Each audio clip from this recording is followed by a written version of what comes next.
যত যাই হোক গান বাজনার টাকা হারাম। জীবনে চলার পথে নাই নাই বিধিকা আছে। যেটা হালাল ওইটা হালালি। কত বড় বাটপা, হারাম বইলা আবার নিজেই গান গায়। ভাই কি একটা পবিত্র পাপী অবস্থা।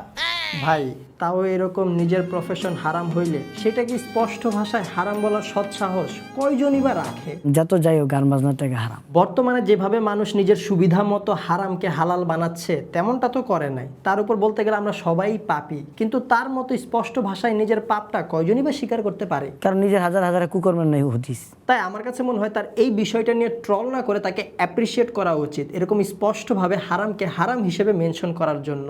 ভাই আপনি গান। এই গান থেকে মনে পড়লো সোনার দেওরাই তো ভালো ছিল। সোনার দেওরা রে, তাহলে আবার এই প্যারোডির কি দরকার হলো? আরে আজকে হে আমার বিয়া রে। এই ভিডিওটা এখন রীতিমতো পুরো সোশ্যাল মিডিয়াতে ভাইরাল। সেই সাথে তামিম ভাইয়ের বিয়েতে মানুষ শুভকামনা জানানোর বদলে তার দফা রফা করে পুরো গোষ্ঠীর ষষ্ঠী বাজায়া দিচ্ছে। হাততালি দাও সোনার ময়না রে। তামিম ভাই মানুষকে এত আদরের সাথে সোনার ময়না বলে ডাকলো হাতে তালি দেওয়ার জন্য। মানুষও তার ডাকে সাড়া দিল, তালিও দিল, তবে হাতে না। বিষয়টা দেখেন, তামিম ভাইয়ের এই প্যারোডি গানের লিরিক্সটা কিন্তু জোস, খুবই রোমান্টিক। আজকাই আমি খুঁজা পাইছি মনের মতো বউ। এত সুন্দর একটা কথায় মানুষ দিল হাতায়। অনেকেই আবার বুঝে নাই এই লাইনে দোষটা কোথায়। কিছুই বুঝতে পারলাম না। ভাইয়ের লাভ দেখে তো মনে হচ্ছে জাস্ট 15 বছরের একটা ছেলে নতুন বিয়ে করছে।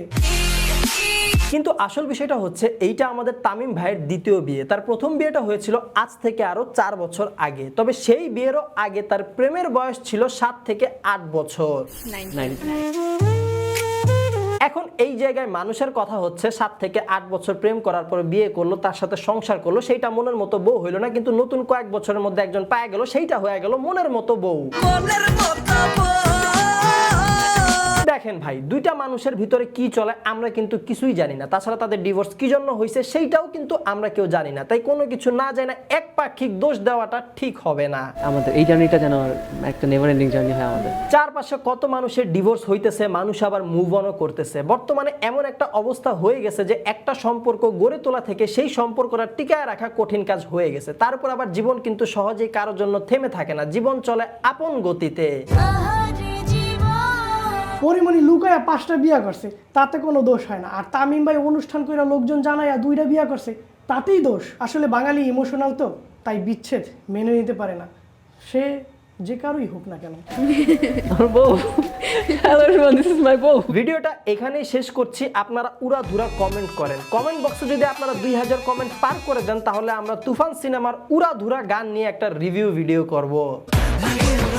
সো গাইস, ভিডিওটা এতটুকুই ছিল। আশা করছি ভিডিওটা আপনাদের কাছে ভালো লেগেছে। আপনারা সবাই ভালো থাকবেন, সুস্থ থাকবেন। দেখা হবে আপনাদের সাথে পরবর্তী ভিডিওতে খুব জলদি।